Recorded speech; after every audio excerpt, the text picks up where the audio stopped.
बुरी तरह हारने के बाद खबरें निकलकर सामने आ रही हैं कि पाकिस्तान क्रिकेट टीम में से बाबर आजम और शाहीन शाह अफरीदी को ड्रॉप किया जा रहा है। जी हाँ, अरे मुझे चक्कर आने लग गया अब। भारत से बदतरीन शिकस्त के बाद अगर देखा जाए तो जिस तरह से भारतीय टीम अनबीटेबल नजर आ रही है, आपको एक डिसीजन अब फाइनल लेना पड़ेगा मेरे हिसाब से, अगर हमने आगे वर्ल्ड कप जीतने की तरफ जाना है, कि या तो आप बाबर को नंबर 3 खिलाएं या फिर आप फखर को बाबर की जगह पर खिलाएं।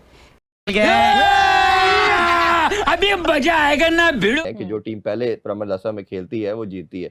आपने उनकी भी नहीं मानी।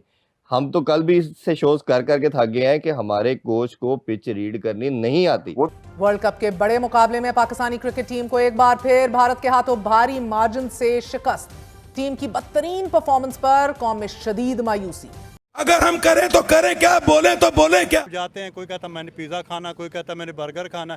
परसों भी आपने देखी थी ना उनकी वीडियो, जो सरफराज साहब वो चैंपियन ट्रॉफी लेके आया था ना, इंडिया के आंखें बाहर निकल आई थी चैंपियन ट्रॉफी फाइनल में। मारो नहीं, ये मजाक हो रहा है। एक सेकंड यार, मजाक हो रहा है। वर्ल्ड कप भाई हम बात करने वाले हैं इंडिया वर्सेस नीदरलैंड, जो ग्रुप स्टेज का आखिरी मैच होने वाला है। जैसा कि आप जानते हैं कि इंडिया 3 मैच भाई वन साइडेड जीत के आ रही है, यूएसए को हरा के आ रही है, पाकिस्तान को हरा के आ रही है। खबर निकलकर सामने आई है कि पाकिस्तानी क्रिकेट टीम जो T20 वर्ल्ड कप 2026 का अपना अगला मैच खेलेगी नमीबिया के खिलाफ, उसमें बाबर आजम और शाहीन शाह अफरीदी टीम का हिस्सा नहीं होंगे। जी बिल्कुल, ये जो कल मैच हुआ है पाकिस्तान को बहुत अच्छी तरह शिकस्त हुई है, बुरी तरह नहीं, बहुत अच्छी तरह शिकस्त हुई है। और हमें शर्म महसूस हो रही है पाकिस्तानी होने पे कि यार हम इनको सपोर्ट करते हैं। हम मसला ये है कि हम मजबूर है, हम छोड़ भी नहीं सकते और हम देखते भी हैं, और ये हर बार हमारी उम्मीदों पे पानी नहीं पूरा समंदर बहा देते हैं ना। तो अभी खबर ये आ रही है कि शाहीन और बाबर को निकाला जा रहा है, तो हम इस बात से बहुत ज़्यादा खुश हैं कि यार शाहीन और बाबर को निकाला जाए। जी इंशाल्लाह ज़रूर जाएगी, हमें पूरी उम्मीद है अपनी टीम से। बस अच्छा बुरा वक्त आता रहता है, उम्मीद नहीं छोड़नी चाहिए। सर अच्छा बुरा वक्त तो हमेशा कब से देख रहे हैं। 8/0 हो गया, अब तो 9/0 हो गया, अब 10/0 करवाने का मूड है क्या? बस समझ लें ये बैड लक है हमारी, इसके अलावा तो मुझे और कुछ नहीं लगता। बाकी एफर्ट तो सब ने की है। वो अगर देखें ना, हिट मारने के चक्कर में आउट हुए, अगर हिट लग जाती तो हम ही सभी कह रहे थे ओ बाबर आजम ने छक्का लगा दिया, तो अब नहीं लगा तो छक्का तो किसी ने भी नहीं लगाया। हमने ओपनर से इतना एक्सपेक्टेशंस रखी हुई थी, कुछ नहीं किया उन्होंने। इंडिया के ओपनर्स की बात कर लें आप, ईशान किशन काबू में नहीं आ रहे हैं। हाँ ऐसे ही है, उसकी परफॉर्मेंस बहुत अच्छी जा रही थी। अभी तो इंडिया की टीम काफी अच्छी है, उसका मुकाबला बस ऑस्ट्रेलिया के साथ ही हो सकता है। देखा आपने लापरवाही का नतीजा है। इंडिया के प्लेयर घर रोटी खाने भी नहीं जाते। वो उधर मिल जाती है ना उनको, घर क्यों जाए? तो इनको क्या नहीं मिलती रोटी यहाँ पर? इनको तो डबल मिलती है, इनको डबल मिलती है। ऐसी बात ना करें प्लीज, हम आपसे कह रहे हैं इनको डबल मिलती है। बाकी ये नसीब की बात होती है, हार जीत है ना नसीब। इंडिया के प्लेयर घर ही नहीं जाते, वो सारा टाइम परफॉर्मेंस में लगे रहते हैं और वो शौक से खेलते हैं। हमारे वालों को कह रहे हैं रोटी भी हम डबल देते हैं, लेकिन ये फिर भी शौक से नहीं खेलते। नहीं बस मैडम, वो खेलते हैं अपने मुल्क के लिए, ये खेलते हैं अपनी जेबों के लिए। मसला ये है, आप देख लें 2016 में, ठीक है, सरफराज था ना, उसने नाते बिस्मिल्लाह पढ़ के वो शुरू करता था, नाते भी सुनाता था जब ड्राइंग रूम में बैठते थे कि भाई हमने ऐसे परफॉर्मेंस करने, हमने ये। जब जाते हैं, कोई कहता मैंने पिज़्ज़ा खाना, कोई कहता मैंने बर्गर खाना। बताएं कितने % चांस है नीदरलैंड के पास और कितने % चांस है इंडिया की टीम इंडिया के पास? यार अगर बारिश हो जाए तो नीदरलैंड के पास चांस है, अगर 1-1 पॉइंट मिल गया बाकी कोई चांस नजर नहीं आता। नहीं है, 100% इंडिया जीतने वाली है। ऑब्वियस ही बात। सर कितने % चांस देंगे नीदरलैंड को, कितने % चांस इंडिया के पास?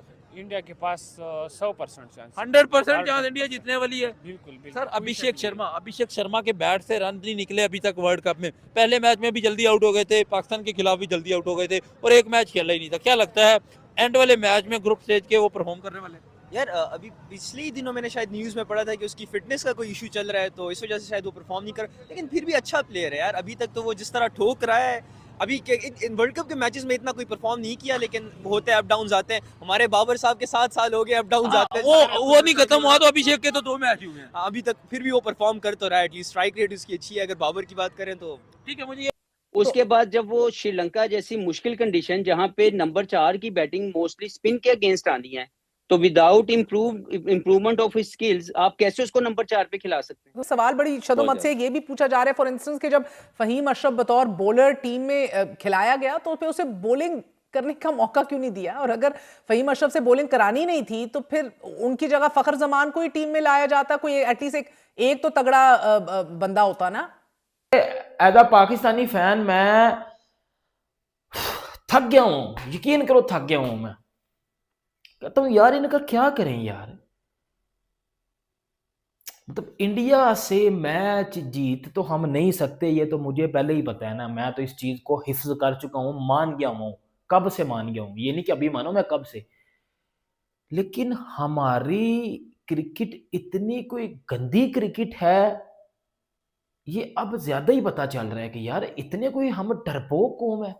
लानत है पाकिस्तानी टीम तुम पे, लानत लानत लानत। और कितनी बेइज्जती करवाओगे पाकिस्तान की? एक तो इंडिया से कुत्ते की तरह जलील हुए हो, और वो हम बचपन से इंडिया से जलील हो रहे हैं। हमारे मुकद्दर में लिख दिया गया कि हमने इंडिया से जलील होना है। अच्छा, जलील होने के बाद अब ड्रेसिंग रूम में ये लोग लड़ पड़े हैं जी। ड्रेसिंग रूम में लड़ाई हो गई है, फाइटिंग हो गई है, लात मुक्का चला है ड्रेसिंग रूम में प्लेयर्स के दरमियान। शाहीन शाह अफरीदी और सलमान अली आगा जो कि पाकिस्तान टीम के कैप्टन है, उन दोनों में बड़ी ज्यादा बहस हुई है, लात मुक्का चला है। साले का खोपड़ी तोड़ साले का।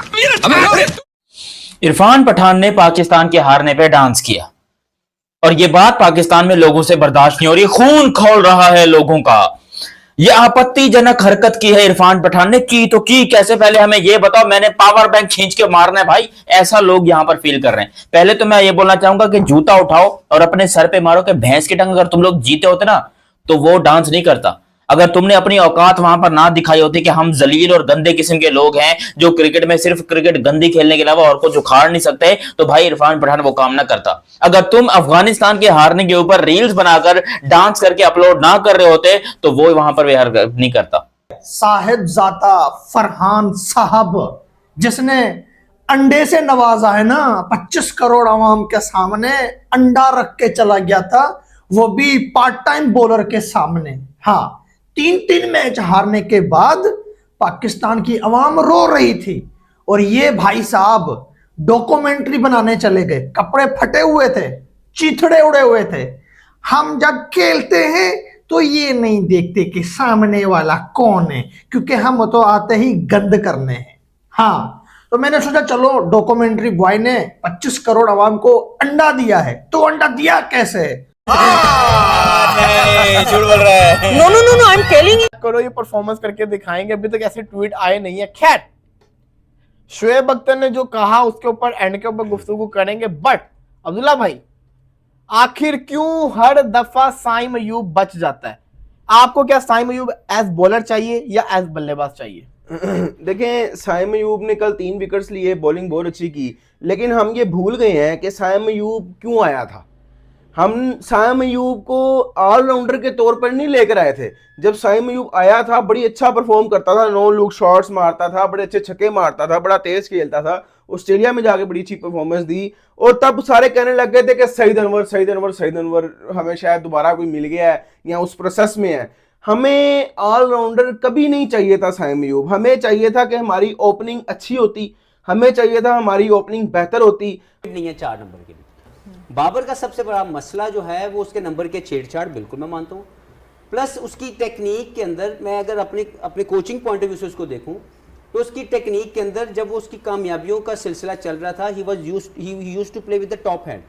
इसका ये जो फ्रंट शोल्डर है ये टूटता नहीं था, अभी वो ब्रेक होता है। जैसे उसका ये शोल्डर ब्रेक होता है उसका बॉटम हैंड इनटू यूज आता है।